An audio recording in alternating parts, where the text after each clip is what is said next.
everybody. Welcome to Learning in Public. This is a show where my friend Drew and I learn things in public. There's a bug on the camera. Where on the camera? Is he like on the lens? corner of the... Oh, he's on the... Okay, that's all right. Okay. He's not going to hurt anything. What is that? Wow. What a great eventful opening That was to a the really show. good start. That looks like a baby praying mantis or something. It's really weird looking. That's horrifying. I'm going to forget that that's there, and then I'm going to go over there and be spooked Did you ever it. find like a nest of praying mantises?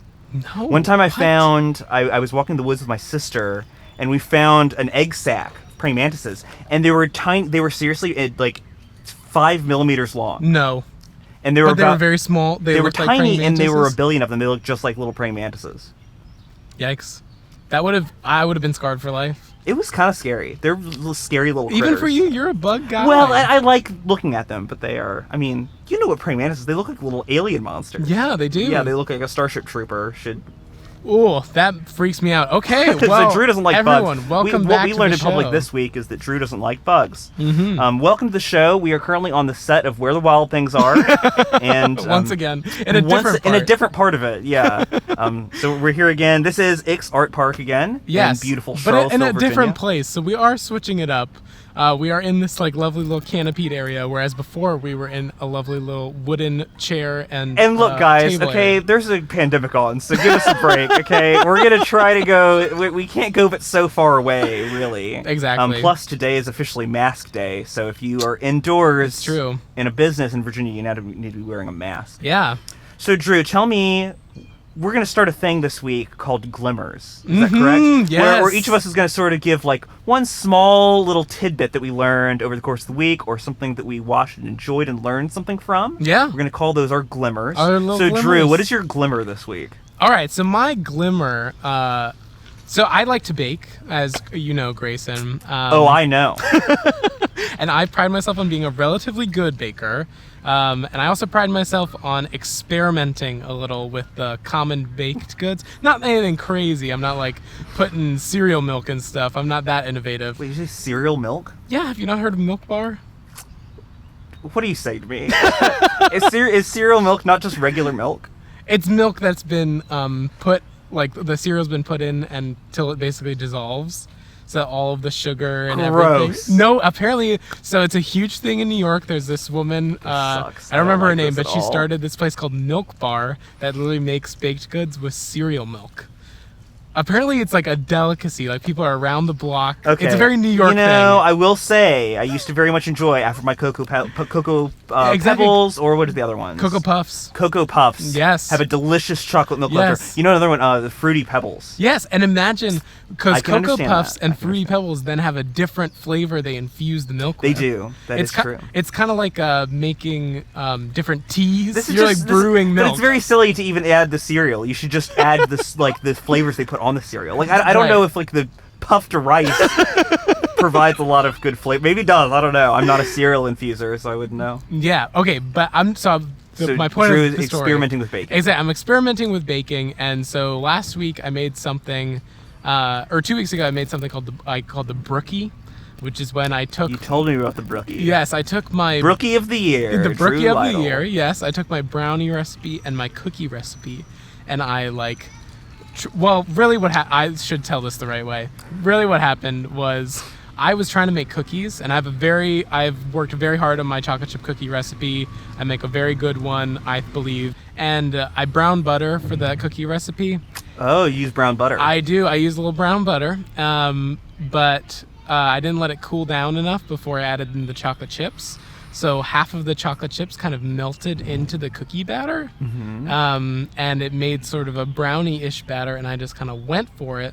And so then it was kind of like a brownie cookie hybrid, and I called it a brookie. That sounds very good. Wait, did I try this? I don't remember if you brought one or not. For me I to don't try. think I don't think I got to try it. Yeah, but one day. Because you've this essentially week- invented a new... Oh yeah. Oh, I invented it. Yes. I Well, did. because I've seen things before where it's like, okay, I made a plate of brownies and I drop cookie dough into it. a combination. It's like a wombo combo. You Wombo get combo. You get sort of like a vein of chocolate chip cookie through the brownie. Yeah, I love that stuff. That's extremely powerful and good. And I love it. Yeah. Yeah, so I didn't make anything that good. I just Well, you made melted something new. chocolate into cookie dough. You made something new. I did. I Entirely innovated new. a little. So that's my little glimmer. That's your glimmer. That's a little something that happened to me this week. What's your The best things in the kitchen are accidents. exactly? find Potato some- chips. Were French they an fries. accident? Those are both potato foods, but yeah, they were both accidents. How do you accidentally do either of those things? So the story goes that somebody was making fried potatoes, and I'm sure is not that's true. already a French fry, isn't it? Okay. So what happened? Yeah, fried potatoes. This is for chips. Okay. And the person that For was our British listeners, we're talking about potato like crisps. You would call them. crisps. Yes, crisps. Yes.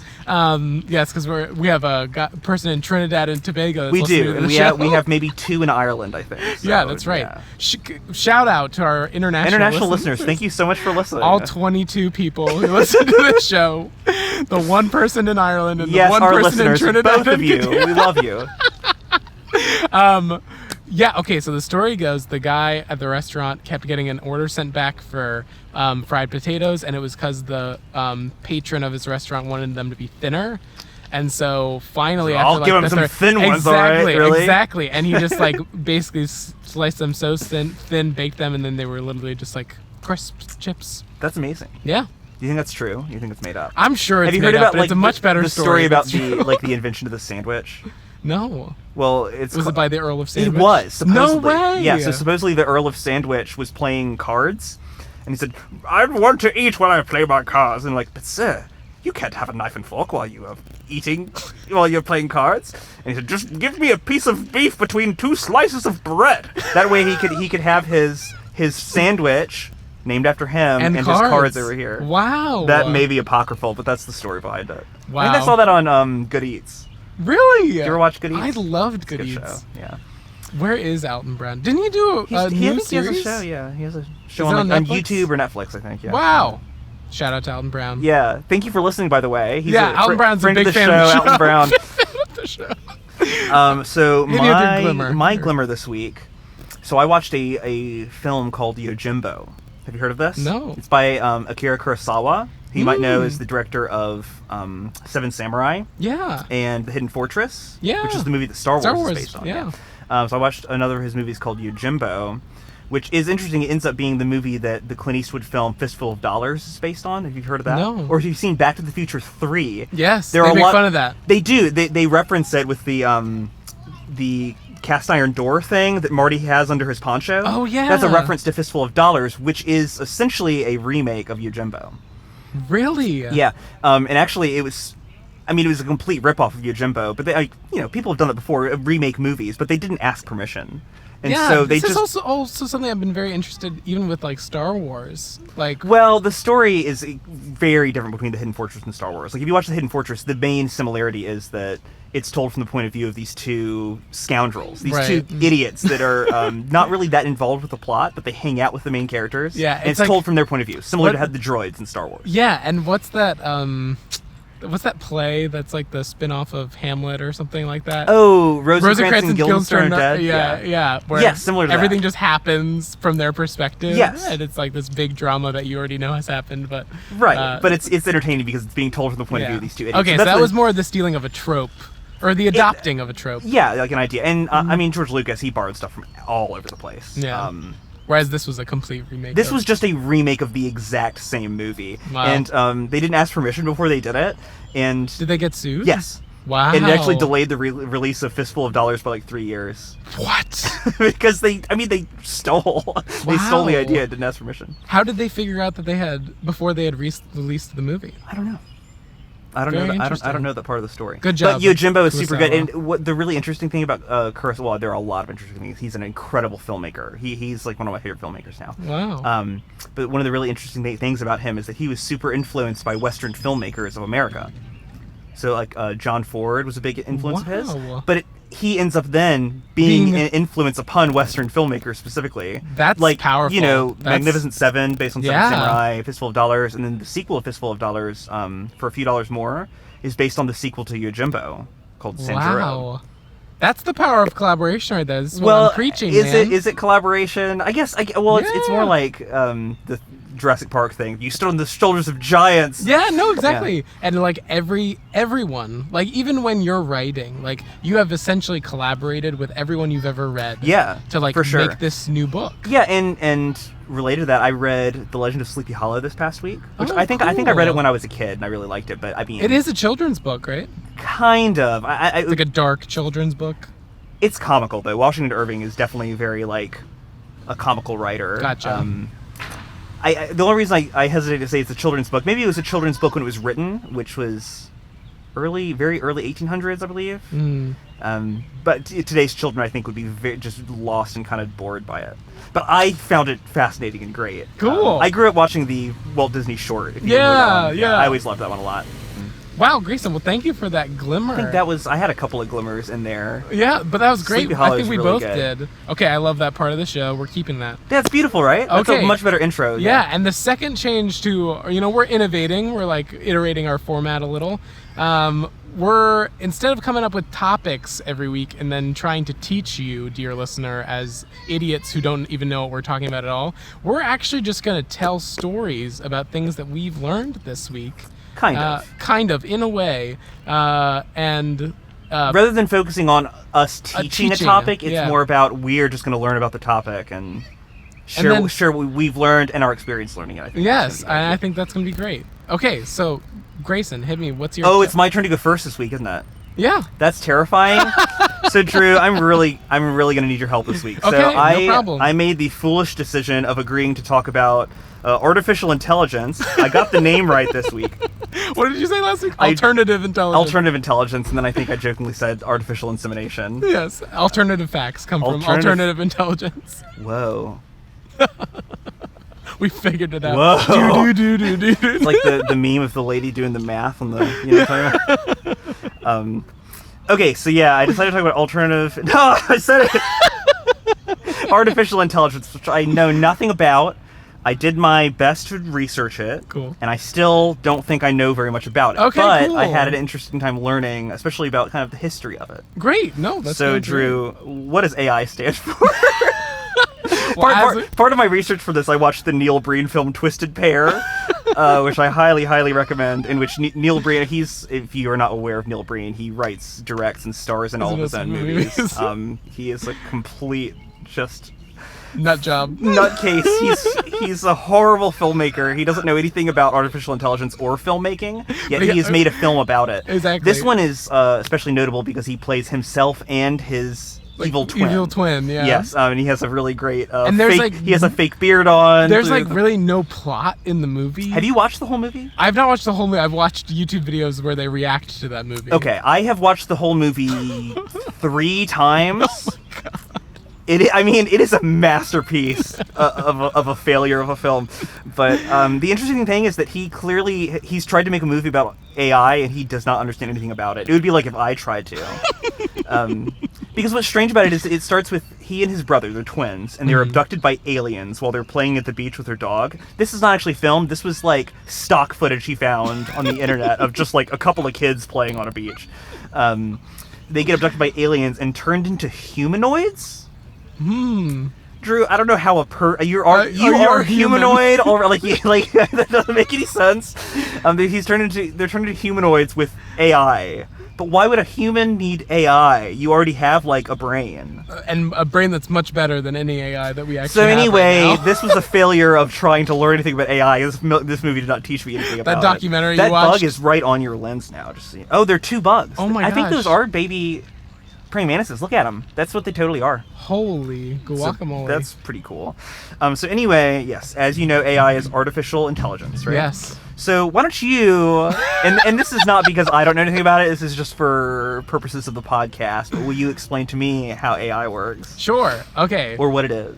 So artificial intelligence is the study of trying to get computers to make complicated decisions, basically. And how it works normally right now is you have basically a dumb robot baby that is really good at math. If you remember from 2001: A Space Odyssey, they go through, I think when like Hal is he's unplugging all of his stuff. He's kind of going back. And he's Exactly. like, I'm ready for my first lesson today. Yes. Very creepy. Exactly. Yes. It's very creepy. So it's like that. It's like that. Kubrick knew about that back in the day. Yeah, and so the dumb robot baby is really good at math, and you basically give it a bunch of, you map problems that you want to solve, like seeing what's in an image.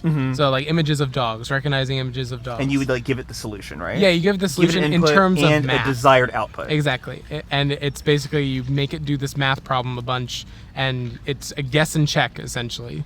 And you basically teach it over time how to guess better than it once did. And then from that point on, after you feel like you've gotten a good, like, quote unquote model of how it works, you can stop the training, because if you go too far with training, sometimes your computer will get dumber, which is an interesting thing. It tries to solve. That's how I felt when I went to college, so I understand that. Yeah, the more I learned, exactly, the dumber I got. Exactly, and because it tries to solve for problems that aren't there. It literally overthinks. Okay. Just like human does. Is that the issue with, like, CAPTCHA? We can talk about CAPTCHA later. Okay, we'll Maybe get you into understand CAPTCHA CAPTCHA later. more than I do. Okay, but that's essentially how AI works. Okay, I think that's right. I'm glad my computer think science degree. Hey, let me pull it out. Oh, you have a computer science degree. So would you say that's? It sounds to me more like maybe you're talking about machine learning.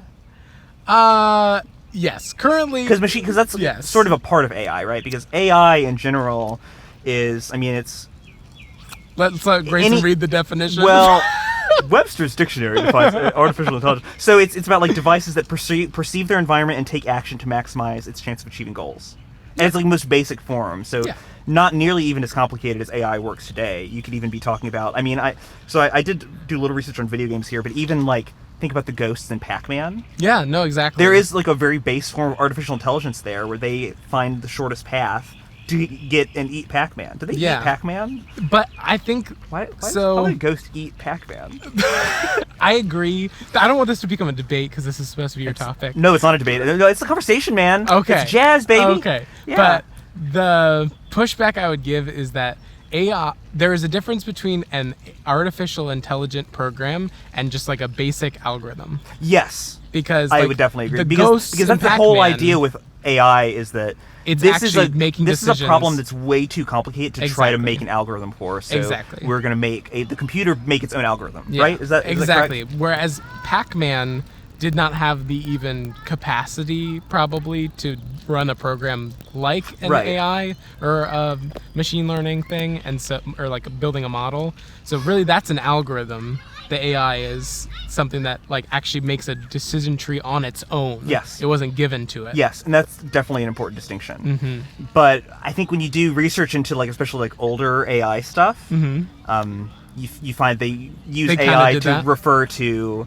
not necessarily the learning stuff, but just like the Pac-Man ghosts, anything that, Interesting. because the whole idea is that you're trying to mimic human cognitive function, kind of, right? Yeah. You're trying to mimic cognitive function Yeah, the ability to solve, a problem. And Yeah. so you could say the Pac-Man ghost, Inky and Blinky going through the maze, that's solving a problem. Sort of. It is. It is based on an algorithm, though. Yes. So I think I saw like Tic-Tac-Toe use it as an example, because you can make an easy algorithm to just make the game play. Oh, make yeah, the yeah, computer yeah. play Tic-Tac-Toe, Yeah, right? yeah.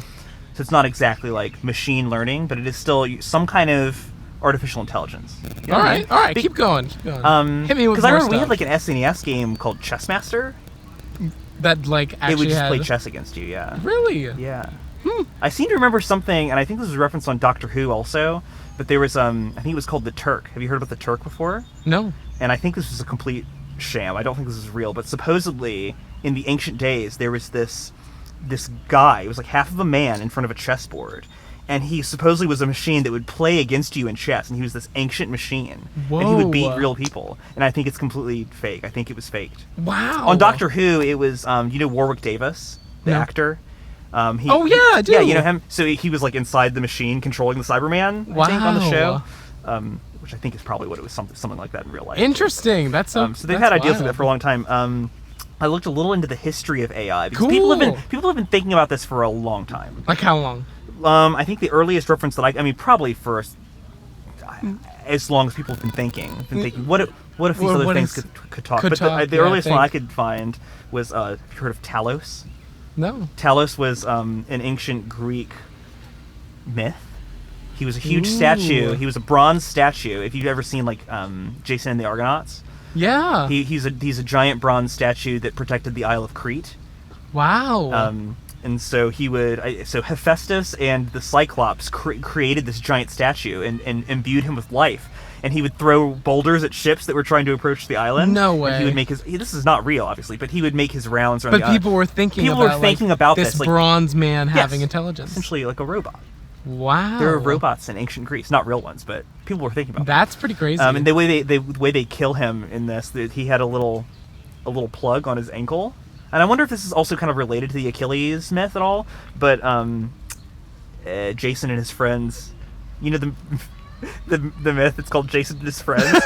They pull out this plug, and like the ichor of life flows out of the statue, and he dies. Wow. And Whoa, that was cool. ancient Greece. Also, have you heard of the Golem? Or Golem? Golem, right? Golem is the Lord of the Rings one. the Golem. That's the rock man, right? Yes, of Jewish folklore. Yeah. He was made of rocks or like clay. In Dungeons and Dragons, I think you can have any number of types of golems. Of different armor classes. Yes. But that was kind of an interesting one. He was, I think usually made of clay, but the way you would imbue him with life is that you would write the name of a god on a piece of paper and stick it into his mouth. And he would come to life. Much like a floppy disk. This was the Yeah, OG they floppy invented floppy disks even before George Lucas, when Leia puts that thing inside of R2-D2. Yeah, this is before that even. But interestingly, I think the golem couldn't talk. I think a lot of these other things could talk. Oh, interesting. He couldn't talk.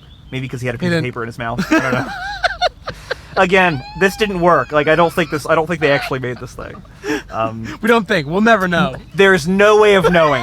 Have you heard of Paracelsus before? No. He was an alchemist, and I think he was like a fake doctor back in the day when people. Much like most doctors back in the day. Yeah. But I think he was really into alchemy, and so his idea.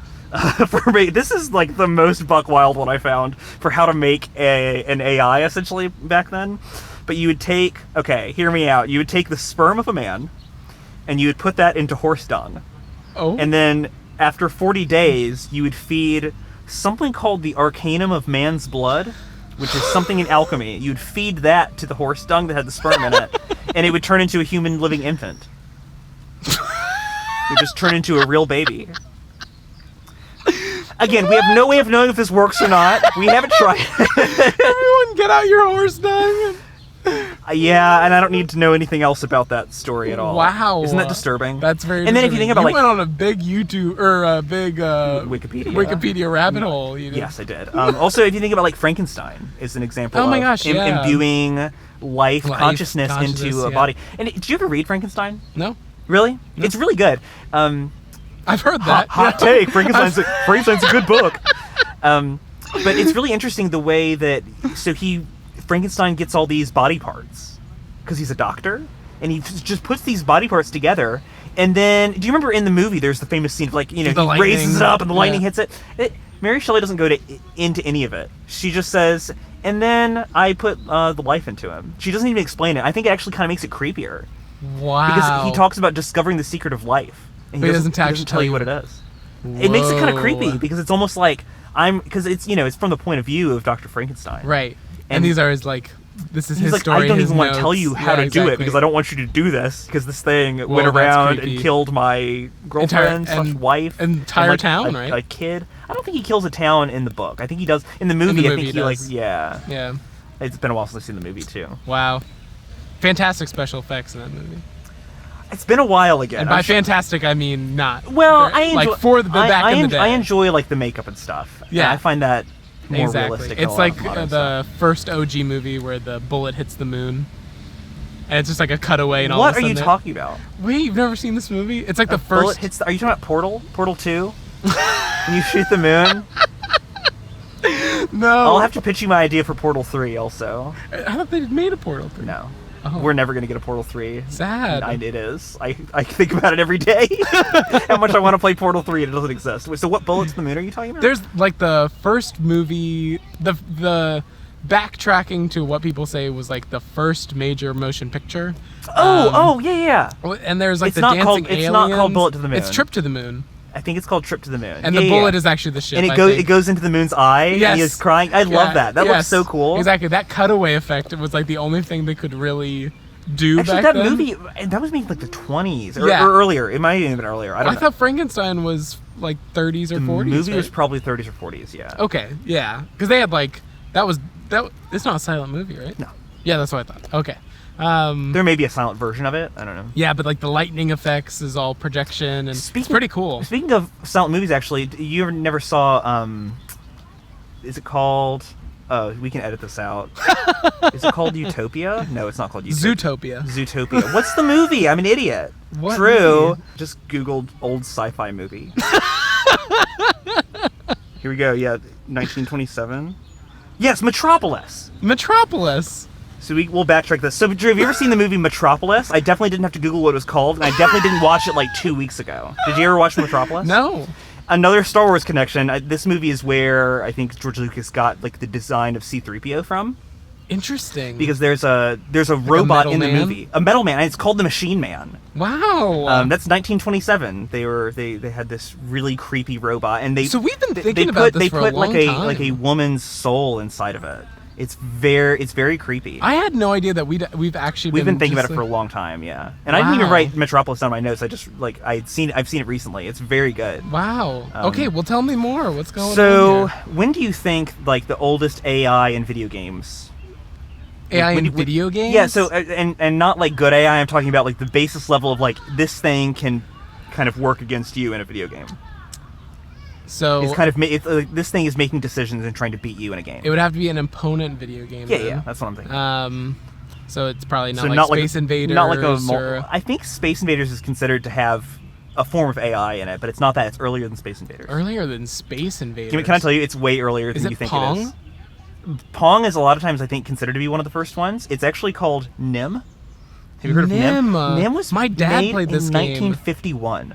Oh my gosh, it's amazing. It's really old, right? Yeah. And I think Pong was like 20 years after that. But this game, it's like a strategy game where you have a little pile of... I think in the game it was matchsticks. I think if you play it real life, it could be stones or something. But it's just a game where you were trying to be not the last one to remove an object. Wow. But it's kind of cool because this machine, 1951, it was like a little box that would play Nim against you, and it would beat human players. Wow. In 1951, it was already that good. Yeah, and then Pong was 20 years later. Good job, had Nim like a really, developers. Impressive kind of AI functionality. Yeah, in that reflecting of all 70s show, Red Foreman couldn't figure out how to beat it, so... I haven't seen this show. You've never seen the 70s I've never show? seen it. Wow. Great show, horrible ending. Much like How I Met Your Mother. It was like the OG How I Met Your Mother Oh, yeah. disappointment.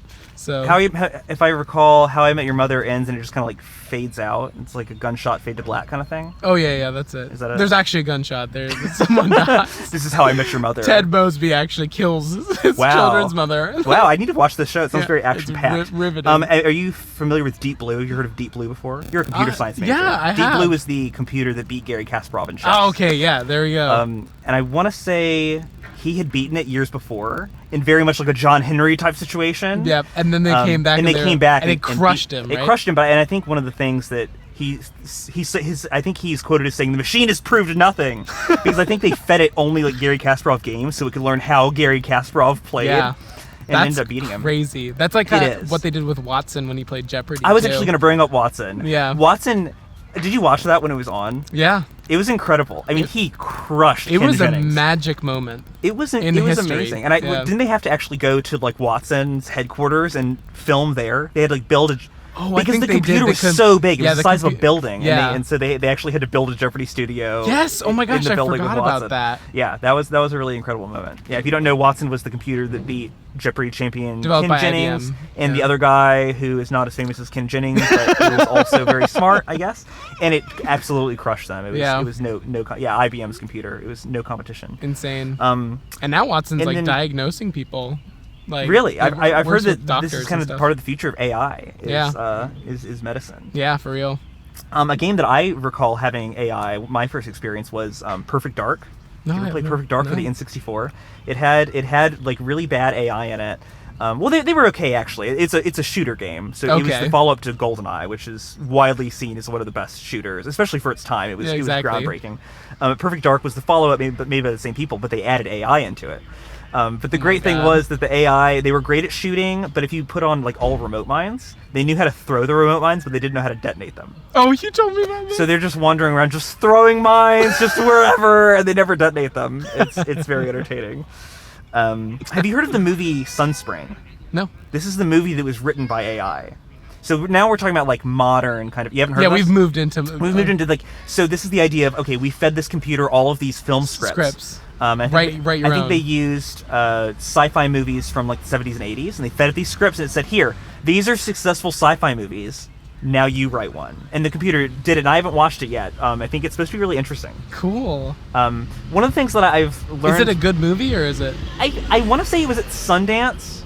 No So way. it's probably like a watchable movie. So it was written by AI. AI didn't like make the movie. Oh, that would be incredibly disturbing. That would be crazy. But they got real actors and everything. And it was referred to as interpreting the script, which I think is funny, is because it was probably a little bit strange and computery. So they probably had like, these things aren't very logical. We have to like kind of turn this into human language a little bit. Oh, interesting. So they cheated. That's no, I don't think it's fair to say they cheated. One of the interesting things about because there are even AI generators that will make like works of fiction, like they'll write short stories. But a lot of times the interesting thing is it's on the surface it makes sense. Like each sentence makes sense, but as far as like structure goes, the AI will just like make characters appear and disappear, die and then come back. Yeah, they'll just do whatever. This has been my experience with the game AI Dungeon that I was telling you about, where characters will just die and they'll just come back to life because the AI is not very good at keeping track of its own like structure for fiction. Yeah, the AI is the king of retcon. It's like yeah, we're just gonna not do that, and that doesn't exist in canon anymore. And I know that was 3 sentences ago. It's fine. We're going in a different direction now. Just don't worry about it. Yeah. So I found a pretty cool AI generator called Talk to Transformer. Have you heard of this? No. It is. So it's a version of OpenAI, which is very, very cool. big, but it's like a very accessible version, so that I can just go in there and I can type in a sentence and it will like auto-complete a story or a news, because AI can write news articles now, which is terrifying. It's crazy. And it'll just complete it. So I have prepared story. No, I prepared a game for you. So. Oh my gosh. I have 6 prompts here. Okay. I have 6 little snippets of stories. You have to tell me if it is an opening to an Ernest Hemingway story, or if it was written by my cell phone this morning. Wow. Okay? Are you? It was written by Talk to Transformer. Cool. Are you ready for this? I'm ready. Okay. This is awesome. Number 1. It was now lunchtime, and they were all sitting under the double green fly of the dining tent, pretending nothing had happened. Is that AI or is that Hemingway? Hemingway. That one's Hemingway. Oh. Good job. Looking around, that smooth but soft purple lake surface also appeared very good, with no dark spots at all. It's a tough one, huh? It's wild that it is so tough. Yes. And this is I designed this to be a Turing test, and we're going to see if am I a robot? Am I a robot? Because this is kind of what a Turing test is. Exactly. Right? That's the idea. Is the AI good enough to fool you into thinking it's a human? Exactly. Yeah. I'm going to say that was the robot. That was the robot. Okay, I'm doing pretty well. You're crushing it. AI hasn't gotten too good yet. You shouldn't have told me it was Hemingway.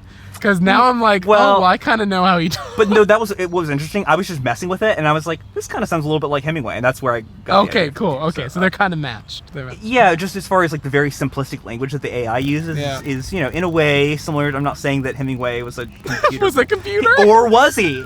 Who's was to say? A golem? We'll never know. Somebody wrote down good writer on a piece of paper. Stuck it into his mouth.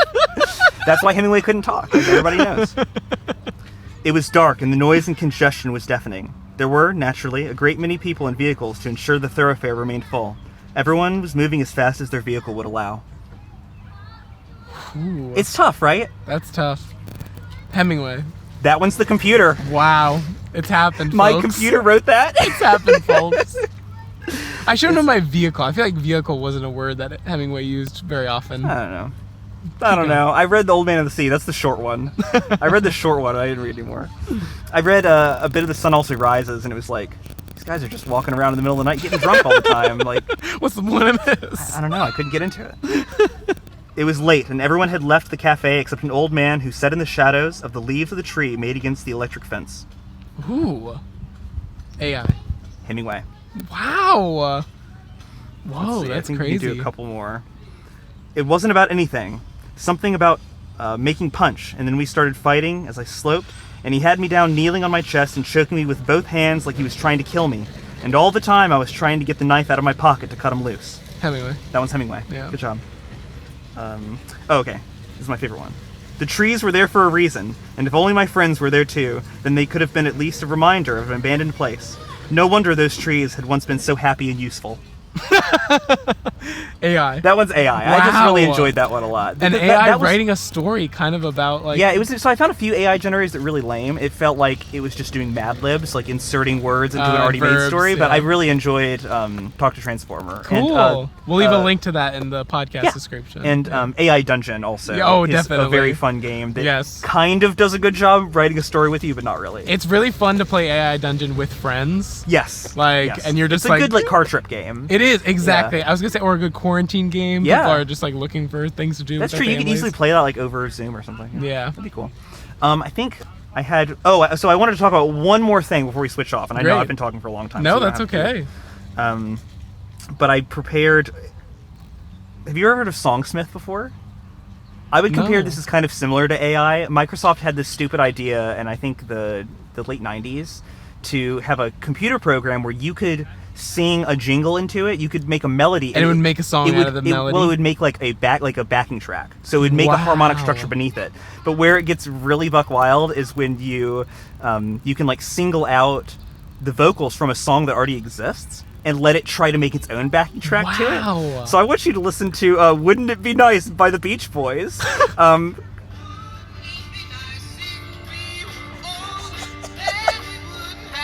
Oh my god. It's nightmarish. Oh, this is horrifying. Oh, please stop. Oh my gosh. It's so weird because sometimes I'm AI has come a long way since then. Sometimes I'm like, oh, this kind of sounds like it. And then I'm like, oh, no. It's like it hurts my brain to listen to it. Oh, and wow. there have been better things since then. I found someone did, they took I'm a Believer, the Smash Mouth cover of I'm a Believer from Shrek, and you feed it that song and it tries to make more of the song for you. And those have been very entertaining too. Very cool, Grayson. Do you have anything to add to AI? No, Grayson, that was excellent. Do you enjoy that? Yeah. For my limited knowledge, I think you had a great grasp on it, though. Kind of. You had downplayed yourself so much. That's the idea. I always neg yourself. Under promise, over deliver. That's what we're at here at Learning Public. That's our tagline. Learning in Public. Under promise, over deliver. So tell me, what's your what are we calling this story? What's your story for this week, Drew? All right. So the story of something I've been delving into and learning. So Grayson, as you know, you've met my dog. His name is Kato. He's a lovely little border collie black lab mix. He's super cute and fun. But like any puppy, you need to train him. And so I've heard that about puppies. Yeah, I've heard this about dogs. And so Sarah and I have been going into the rabbit hole of the YouTubes, learning about how to train dogs. So I thought I'd talk a little bit about my experience about dog training. How to Train Your Doggo. How to Train Your Doggo. It's one of my favorite movies is How to Train Your Dragon. I know you love it. I still haven't seen it. I know you love it. Oh my gosh, really? I still haven't seen it. But, and you also know that I tried for a while to get Sarah to name our dog Toothless. Yeah. Because he's black and that'd be so cute. Real fans know of How to Train Your Dragon. If you know, you know. If you know, you know. Okay, so Grayson, tell me what you know. Because you have dogs. Your family has dogs. We got some dogs. Yeah. My dad has hunting dogs. For hunting rabbits. So tell me what you kind of know about training dogs or training animals in general. So are we going to talk about conditioning? Sure. Hit me with that. Okay. I know there are two big types of conditioning. Yep. Classical conditioning, which is when you teach your dogs to drool. And operant conditioning, which I still don't really know what the difference between these two is. So hopefully we can get into that today. Cool. Because they seem very similar to me. I think the idea is that operant conditioning is you are using something that the dog or animal is already doing, right? Yes. And you're reinforcing behaviors that you want to see. Exactly. And not reinforcing behaviors that you don't want to see. Is that correct? Exactly. But I think positive reinforcement is generally more successful rather than negative reinforcement, right? Correct. Meaning your dog getting a treat when he does a behavior that you like is better than you hitting your dog with a newspaper when he pees on the floor. Exactly. Is that right? Exactly. And that's operant conditioning. Yes. Classical conditioning is... I put a stimulus in the environment, and then so I'm in control. Gotcha. They react to that stimulus, and I reinforce that behavior. Okay. Does this make But sense? that's still a behavior they would already exhibit. But you were associating a behavior with something that is unrelated. And Is that with right? the stimulus that I added. So when Pavlov was doing the like bell to get the dogs to drool and stuff, that's classical conditioning in like the essence. Yeah. Because what do you think would happen if Pavlov's dog met Schrodinger's cat? I don't think that's why you listen to this podcast, is for great jokes like that. I think the whole point of Schrodinger's cat is we would never know. You would never know. And the dog wouldn't know whether or not the cat existed in the first place. That's so funny. Yeah, but you nailed it. So there's classical conditioning, operant conditioning, and basically training your dog is about controlling those two systems and making environments where your dog can learn from those two types of behaviors. And where it gets really interesting is I found, which is like timing, because dogs have very, very short memories. And I don't mean like they don't remember a lot, because you walked into my apartment today and he remembered me immediately. Immediately. He licked my hand. He knew who I was. Exactly. Yeah. So it's not that they don't have memories, like a lot of memory. It's that their memories themselves are like very short. So the stimulus that you're adding needs to be very, very close in time to the behavior. Exactly. They say it's about 3 seconds. Wow. So or he won't associate the two. Exactly. Okay. He's had completely forgotten about like what the goldfish who swims across the tank and forgot what the other side of the tank looked like, right? Yes, exactly. So that's what they say. That's what they say, and it's exactly like that. Okay. And so this makes it very interesting for training dogs too, because what you're really then training is habits. Because all a dog is doing when it's going through, like if dogs were in packs, like back in the day, and they would hunt or whatever, or wolves, like let's take that. I saw a coyote on my drive home yesterday. Coyotes, whatever. That's kind of horrifying. But yeah, so they're big, folks. Coyotes are large They're not animals. wolf size, but they're pretty close. Yeah, they'll do some damage. But you can imagine they're moving in a pack and all that stuff, and you think that they have this like long-term plan for hunting. Yeah. And they kind of do, but really what's happening, because this is what people love about dogs, is they say that like they live in the moment. Because literally they do. Yeah. Their like attention span is 3 seconds long.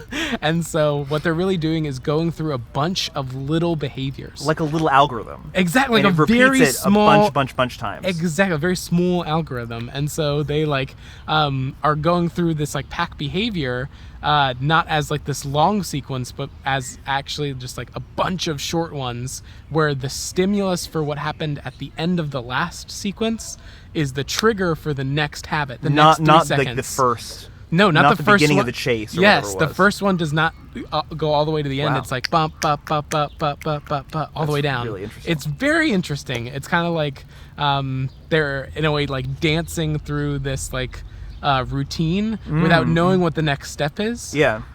It's just like wherever their body was after the end of the last step, they made up a new step in the meantime. It's very cool. It's very like it's improvised dance. It is. It's like improv. They're the masters jazz, of improv. baby. It's Yeah, jazz. bebopping. It's jazz. And so the dogs are like basically masters of living in the moment and this like improvisation. That's really cool. Yeah. And so the thing. So obviously you can do really cool shit with your. Obviously you can do really cool stuff with your dogs, because if you can control these behaviors, then you have gotten like really fancy, cool stuff to happen. The problem is we have only understood this. We've only been studying this for about the past 20, 25 years. Really? Yeah. Isn't that crazy? Like actually with dogs, I should say. Like we That's know a very lot about the strange. psychology stuff from other things, from studying human behavior, but actually putting dogs in scientific studies has like... That is so weird. You would think that would be the first thing they would do. Yeah, well, and Because dogs are so easily trainable. Exactly. Well, and I should say, I'm sure there were lots of studies before, but like the advent of the MRI is really when we could start getting a glimpse into dogs as like an actual animal, because that just gives us so much more insight into what their Before brain that, is doing. they were a mythical creature. Nobody really knew what a dog was. They were a cryptid. We had heard about the dogs. The dogs. They were somewhere. They were yeah. somewhere, yeah. Cool. So that's one of the big things that people have learned over the past 25 years. But you can imagine we have been training dogs for centuries. Yeah. A very long time. Well, I mean, they weren't dogs initially. We were training wolves. We were training nice wolves. Nice, good quality wolves. Yeah. The wholesome wolves. Yeah. Yes. And so we would just continuously breed, because like dogs are literally like a man-made species. Yes. Like They are artificial selection. Yeah.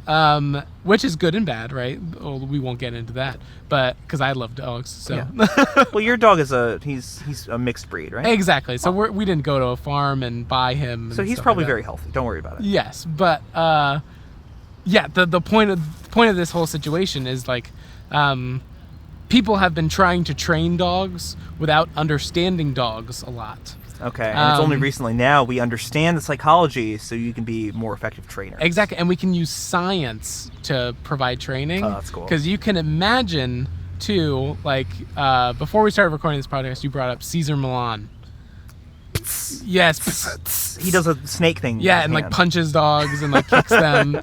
You laugh. They're horrible negative videos. Reinforcement. Yeah, I would say. Yes, yeah. he's the king of trying to make negative reinforcement seem cool. And yeah, he's like a total hack. He doesn't know what the heck he's talking about. Yeah, like he's just a not good dog trainer. Wow. But he's the dog whisperer. But he's the dog whisperer. And it's because with the advent of television and these dog training shows and all that stuff, people who don't have good dogs, or I'm not gonna say don't have good dogs. People who don't have well-trained dogs like to because it's more a reflection on the owner than it is the dog. Exactly. Dogs just learn what's not their fault. Exactly. They live in the moment, baby. They live in the moment, so you are in control of the environment that presents itself to learn stuff. Yeah, and so there are a lot of dog trainers with the advent of television that made a bunch of money showing off dogs doing bad stuff and presenting solutions, quote unquote, for those people that are watching at home to empathize and be like, oh, my dog does that. I should try that. Plus, it's probably more dramatic. You can sensationalize exactly. a little You more. sensationalize it. It's really good episodic TV. Whereas you actually training Kato is probably not very exciting to watch. It's not exciting to watch at all. Yeah. And it's very slow moving and all that stuff. But when you have this like crazy dog biting people and doing all that and you stuff. want to think there's like a magic fix for a behavior like that. Oh, you just do a snake hand. Yeah, a little snake. Yeah, the snake hand and poke them. Yeah. It's like that wrestler who has like he has like a snake sock on his arm. You know what I'm talking about? Exactly. And in reality, what happens when you have a dog that's fearful or stressed or whatever, and so they lash out with aggression, and you go up and start poking them, you can imagine the people at home started doing that, and people started getting bit by their dogs. Yeah, that's not surprising. And then sadly, what happens when people feel like they can't take care of their dog is we don't need to talk about this. Yes, they put their dogs down. And this is a big, horrible thing that has been going through the United States. Dogs are suffering because owners don't know what they're doing. Exactly. It's not the dog's fault. Exactly. Yeah. And many people get dogs without understanding that they're not getting a stuffed animal. So what's the solution? Okay, so the solution came from Germany. They're one of the biggest leaders in doing studies on dogs. Was Pavlov Russian? He sounds Russian. I think he was, yeah. Yeah, they have done like a bunch of studies. They've like been figuring stuff out. And so Germany is actually is the only country that has dog training listed as a protected profession. What does that mean? It means that to train dogs in a professional capacity, you have to have a certification. Oh, okay. Much like a teacher or a police officer, you can't go around arresting people. A falconer. A falconer, sure, yeah, exactly. And so this is a wild story that we've been getting up to. Caesar Milan wanted to go do a big show, like a tour in Germany. And to, be able to show off and train dogs on his tour, he had to get this certification. So he goes over to Leipzig or wherever it is, and wants to take the certification test. They're like, okay, sure. He goes and takes it. Guess what he gets, Grayson? A 0. A solid F. Really? He completely failed. Wow. And it's because all of his training techniques are not based on true science and actually were listed as dangerous. Wow. Because they would incite, dogs that are like I can't remember the label. It's like blue dogs are the ones that are have had traumatic experiences or whatever, and so they're aggressive.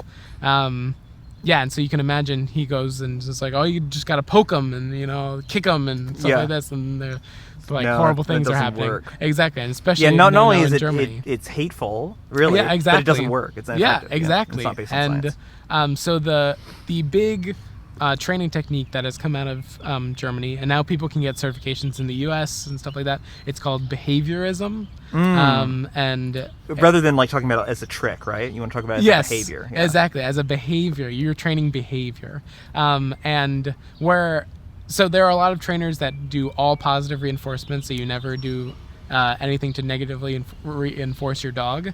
Behaviorists have this kind of like hybrid mode where you never negatively reinforce by hitting your dog or like having them have a bad association with you. But you can say no, right? Exactly. You say no, you remove them from environments which are causing stimuluses that make them have those quote-unquote bad behaviors, unintended or unwanted behaviors. Because anytime a dog is doing something that they find good but you don't, that's still reinforcing to them. They're having a good time biting your couch or something like that. Yeah. So like that's good to them, and so they're being reinforced. It's just not being reinforced by you. So that's why you need to remove them from that situation. Exactly. So that's the idea of behaviorism: is you remove them from the situation.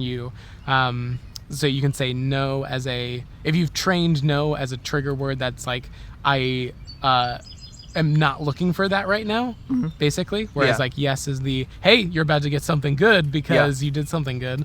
No is the opposite. So that's the big deep dive into dog training that I went on, which was fascinating and fun. It was very interesting too to think about like the dogs my family has had. Like we've had dogs growing up over the years, and thinking about like our training mentalities and their experiences and behaviors, and being like, oh shit, like that might have been our fault in a way. The ending to this story is the place that I learned a lot of what I know now. I learned from this German TV show called Hundeverstehen.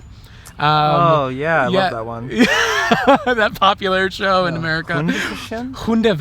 Hundeverstehen. And it literally translates to understanding dogs. Oh, is Hund, is it like hound? Yeah, okay. And Verstehen is understand. Okay, cool. And so it's so cool because if you think about even the mentalities between America and Germany, the big popular American dog training show, Dog Whisperer, which is like, how do you communicate to and tell the dog what to do? Whereas in Germany, it translates to, how do I better understand my dog so that I can be better?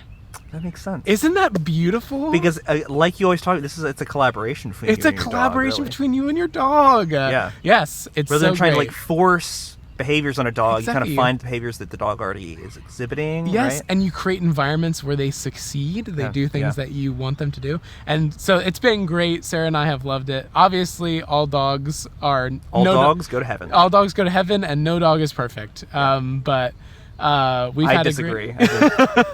I love these little guys. But Kato has some things he's still working on, but we've gotten... He bit my hand a lot earlier. That's okay. He's teething. That's different. We can go into that if you want, but he knows all the basics. He knows his little sit down, stay, all these things. But he's also, in like a day, he learned shake so well. It's really? So cute. You didn't show this to me. I'll show you when we get back. But he is just the most adorable little dog. You're like, shake, and he just like just like smack you. That's great. So cute. And he knows crawl. He loves to crawl. Oh, really? Yeah, that's one of his favorite ones now because he doesn't have to get up, and he's such a lazy boy. I don't know if you knew this, but my sister actually trains animals at Maymont. What? I didn't know that. Yeah, I did. I mean, I didn't know we were going to talk about this today. We should get her as a guest on the show. Very cool. We could actually do an episode at Maymont. That would be pretty cool. That'd be great. That's a really good place. Great. Yeah. All right, we're going to take a quick ad break, and we'll be back with the end of the show. So, who is our sponsor this week, Drew, as if I didn't already know? Oh, Grayson, you know them, you love them. It's the boys over at Lumastic. those guys, they sure do make good products. So, Yeah. so what's Lumastic? What's Lumastic all about, Drew? All right. So, for those of you who have not listened to the show before, I run a company called Lumastic. We're an online collaboration platform for creators and entrepreneurs.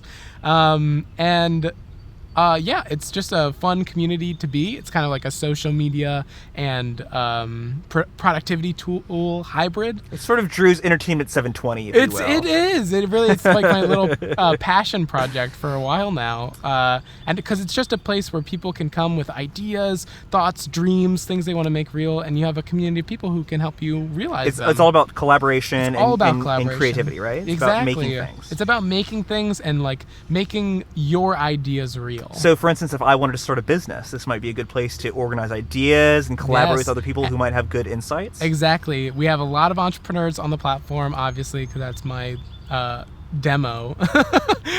White guys with glasses and companies. It's like that's the Facebook AdWords. Yeah.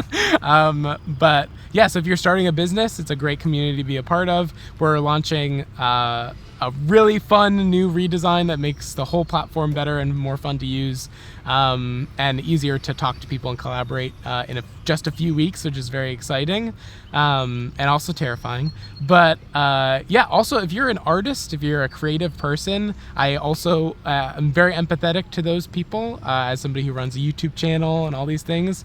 So if you're somebody trying to make big waves in the world with a new piece or something, you want to be a filmmaker, an author, you want to produce an EP, something like that, come join the community, because we are just a group of people who want to help with fun software tools. Well, and if I was a college professor or a teacher of some kind, especially in these strange times, it'd probably be a really good place to... Exactly. It would really be helpful for online learning, wouldn't it? Exactly. We have a whiteboard, a collaborative whiteboard tool where you basically can do whatever you want on this big infinite canvas. So if you want to invite your students to watch you work through a problem, or you want to help somebody brainstorm something with a project. If you want to hammer on the asphalt for some reason. We're having fun. Having fun. Yeah, but head on over to lumastic.com. It's a great place to be. We'd love to have you there. All right, Grayson. Wonderful. I also wanted to plug my new website. It's called Broomastic. We sell brooms. If you're a broom lover, a broom entrepreneur, if you're just a big fan of broom straws, we encourage you to come by. They don't fly in real life like in the Harry Potter, but they do. They work for the sweeping. So that's at broomastic.biz/Drew and Grayson made a broom. So that's for 50% off. That's for your 50% off coupon. You can go to our Bitly link. I still don't know what Bitly is, but I know it's if something. If broomastic.biz is real, I'm gonna buy it. You should. You really should. You could have it just like linked to our podcast. Yeah, that'd be really good. Broomastic.biz. All right. Well, let's get back to the show, Grayson. Okay. What happens now? All right. Now we are gonna do. Oh, do we have the results from like last week's quiz? I asked a question about bumblebees. We might not have the results. We don't have any results. We'll save it for next week. So you have more time to get in on that. The question was, and it's good because I didn't make up a quiz for this week. So if you didn't already submit your answer, you still have time. There is one type of bumblebee where the male actually does pollination. Yes. So. And if you can say, what was it? It was what the name of the bee is, and no, that was the only question. And why why it works for pollination, because normally male bees don't pollinate. We're only going to take submissions through the Google form, so please, for those listeners that have my phone number, please stop texting me your answers. Have they been doing that? Yeah. Oh, that's great. So please use the Google form in the podcast description, or hit us up over at anchor.fm. Or text Drew at 420-666-6969. That is his real phone number, definitely. You can do that, or better yet, go to anchor.fm/learn-in-public. You can leave us an audio message there, and we will actually play your submission on the show. That's right. Okay, Grayson, we're at the end of this podcast, in which we kind of do a little check-in on things that we're working on, things we're working through, things we're learning for our own selves more than just the joy of learning. Okay. So, how have things been going? I assume you want to talk about your book. Yeah, I mean, I don't think there's a lot to talk about. I would say, I remember I said earlier I was reading Legend of Sleepy Hollow. I'm trying to read. Not even just read. Reading's very important, I think, for writing, but like specifically read things that I find very inspiring. Because I read all kinds of genres, but I found the Washington Irving, like early Americana type feel, be very helpful. Okay. Very. I think I talked to you about Over the Garden Wall already. Yeah. How much I love it. Definitely that kind of feel. Okay, great. So that's what I've been working inspiration. on. And I'm trying to get inspiration from especially like Appalachian folklore. You know what I'm saying? Early American Appalachian folklore. Okay, cool. So I'm finding that very inspiring. Wait, so where are you getting that? Is that just your Googling or? Some Googling and some reading different things. Very cool. Obviously, Washington Irving was like a New England author, but they had Appalachian Mountains in New England too, didn't they? Cool. So we're learning It's about a big like mountain range. We're trying to figure out the tone a little. Tone is definitely part of it. Okay. I really enjoy the Sleepy Hollow tone. I'm gonna reread. I read one of his short stories called The Devil and Tom Walker in high school. That one's really, really good. It's a classic, fellow makes a deal with the devil and he doesn't want to pay up when it's time. Interesting. Okay, so the last time we had really worked through stuff together was before you had even started writing. Yeah, that's right. It was back when we were doing the brainstorming session over on LouMaster.com. It was, yeah. And so I'm working on a video right now. This is the thing I wanted to talk about. Your Harry Potter video, right? Yes, a video about what we can learn as creative people, entrepreneurs, all that stuff from J.K. Rowling and Harry Potter. Basically using it as a case study of like, why did this work? And how can we take those lessons and not try to maybe write a Harry Potter book, but we already have Harry Potter. Exactly. We have 7 of those. How can we put those lessons into whatever we're doing, whether it's writing a new book or making a website or starting a company. What is it about Harry Potter that is so special? Yeah, and her process about how she went through. And one of the things that I really learned through just doing research is how much she planned these books and this world. Before she started writing, she planned it as much as George Lucas pretended that he did. Exactly. Yeah. She spent about 5 years really immersed in this world, just constantly asking questions to herself. Wow. About these characters, about the world she was building. That was before she even started writing it? Wow. Well, she was writing stuff before she had written the first book, basically.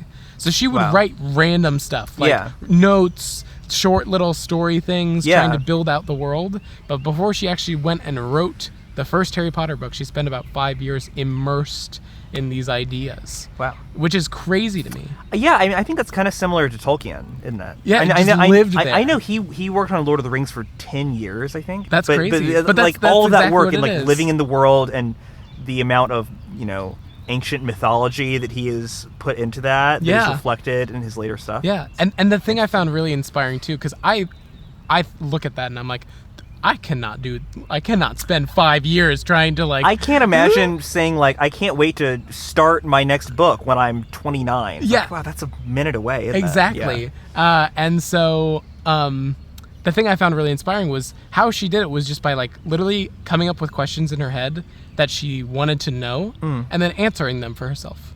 So like, okay, the first one, right, is like, what if wizards exist? Yeah. Like, how does that work? And how does it? How is, like, she answers, how is the wizarding world kept separate from the normal world? Exactly. Yeah. And it's like, oh, there are, like, false walls, right? It's like a movie. It's like false walls, all these things. Cool. Okay, how do they learn how to be wizards? Oh, there are probably schools. They probably have a whole school for that. Yeah, exactly. Well, how do they get to school? How do they like? That's really cool. And so she to think just about like that, just constantly- answering questions. And Yes. that's a really good way, probably, just to fully flesh out your world. Yeah, and maybe then it's like- that's something I should try. Maybe that could be my next project for this week. Is Come up with some questions. Come up with questions and answer them, and like fully flesh out my world. Yeah, because she said it made it so easy to actually write the book because the book was then just like, Harry exists, boom. I already have this whole setting. Exactly. And so when I he know how interacts the with things, dominoes fall. I know how other things in this world will react because I've spent so much time in this world. Exactly. It's just like how you would know how other people would react in the real world because you've spent time here. Exactly. But this is not a fantasy world. Exactly. That's And so really you cool. have to spend a lot of time Fully pondering fleshing it these out. questions and learning about your own world to understand then how to write it. Yeah, and you should listen to, what's his name? Patrick Rothfuss. Are you familiar with him? No. He wrote the King Killer Chronicles, Oh, another cool. fantasy series. Yeah. But he has some really interesting stuff to say About world building? About world building specifically, and how every author kind of finds the things that they are interested in, and they kind of focus on that. So like Tolkien, really into language and really into like old boring poems. Yeah. So he did a lot of work with languages and writing a bunch of. He wrote his own language. Several. Yeah. Because he's a linguist. That's what he was interested in. I know Patrick Rothfuss says he's like really interested in currency. So he spent a lot of time economies and stuff like yeah, this. like really making the currency of his books feel realistic. So I wonder what. Well, I mean, maybe in part of that for J.K. Rowling is probably like, how does magic really work? And this is something Patrick Rothfuss brings up about Lord of the Rings. Is like, how does magic work in Lord of the Rings? I don't know. He doesn't really go into it. He doesn't ever explain it. Gandalf knows how to do some stuff. Yep. But it's never really explained what he can and can't do. Whereas, and when. And right, when. Whereas Harry Potter, it's like that is super fleshed out. About you are there learning spells, learning potions, learning all the different aspects of wizarding life. Yeah. And the system really kind of like fleshes itself out. But as an author, you should find the things that you can really plug in with and find interesting. Yeah, because those are the things you're going to want to ask more questions about. Yeah. Like, that's their own If interests. you're putting things that you're passionate about into it, you're not going to be able to help but put a lot of love into your work. Yeah. You know? That's so interesting to me to think then about this questioning aspect, because she probably was really like, how does magic work? Mm-hmm. Like, how is this going to work? I know she was really inspired by Tolkien, so she probably was like, hey, it's weird how he never really explains how magic works. That's something I want to focus on in my book. Yeah, and whereas Tolkien was like, how do all the languages work? How do people talk to each other? He didn't really care about how the magic works because the things that he was inspired by like Beowulf and like epic poems. They don't really explain stuff like that in those. It's just there's some like magic people in the world, and whatever, monsters. It's fine. And so it's about But he was interested in the different cultures, though. He was very interested in the way the hobbits are different from the dwarves, who are different from the elves. He's interested in all these different things. Yeah. Okay. Cool. So I found it very interesting that both of our little sparks this week kind of aligned in that way. So I wanted to share. That is cool. Because I figured maybe that would help you have something to focus on that isn't like, because I know writing is the hard, like that's the hard part. You're trying to swallow an elephant. And you gotta do it bite by bite. Yeah. And I think what I found so fascinating and wanted to share is just like this made it so much easier for her. Mm-hmm. So maybe it'll make it easier for you. It's like just think about asking questions, answer a question, write a paragraph about it, and then sock it away. She literally had nobody else has to ever see it. Filing cabinets. I bet. Freaking her entire house was just full of drawings and notes and on anything. She would write on like she wrote on the back of her eviction notice. Like she was just like constantly looking for paper to like write stuff down, because you never know when you're like, oh wait, how is that going to work? Like all these things, and you gotta because it really is when you're writing and you haven't fleshed it out. You get to a point you're like, well, I don't know how the world will react to this. And I don't know the question. I don't know enough about this world to go on. Understand like that's what's going to happen. A lot of writer's block comes from is just not understanding their own world enough. Yeah, and I think even especially for fantasy, even if you are writing in a real world, I mean, you still are world building in a way. Right, you're still setting parameters of what can and can't happen in your story. Yeah, and that's the thing she kept asking questions or getting inspired to ask questions about too, was all of the characters, because it's like, okay, there's a school, there's a headmaster, and there are teachers and like all these things. So let's like literally write out everyone that works at this school. She had like mappings. She had their resumes, literally where they went to school, what houses they were in. This is something really interesting that I've talked about in like fiction writing classes I've taken, where it's not important that you, Drew, ever know where Professor Snape spent his summer vacation, but it is important that J.K. Rowling know. Yes, so that she knows where Snape is. Where is he coming from? Yes. So I just found that so fast, and I think that's literally what was the advent for Pottermore. Is like she had gotten so good at taking all of the stuff that needed to be in the book and putting it in the book, and then not doing anything else. We can say probably like the 5th through 7th, she got like people wanted to know more stuff. Yeah. But even after the 7th one was published, people had a hankering for like, what else is there in this world? Yeah. And she had so much content from all of these notes that it was like, who knew? Like Johnny Depp was in this world the whole time. You know? He had always been there. Yeah, but then she just like her publishing company and all this stuff was like, okay, we'll make a website and you can basically publish interactive blogs. About all of the wacky notes that you've had throughout the years. So, Grayson, That's really cool. If you need someone to make you a website for your new world, you have inspired me. Oh, thank you. Well, Grayson, thanks so much. Thank you so much for joining us together again in this lovely podcasting situation. And I guess I'll see you in 2 weeks. Yeah. Well. Oh, yeah. Any closing remarks? No closing remarks, but I just want to let the 22 people who listen to us know that we do put out this bi-weekly. We're going to attempt to, and that's not twice a week. That's once every 2 weeks. Yes. No one can ever remember what those different things are. So good to explain it. But Grayson, it's your turn. Oh.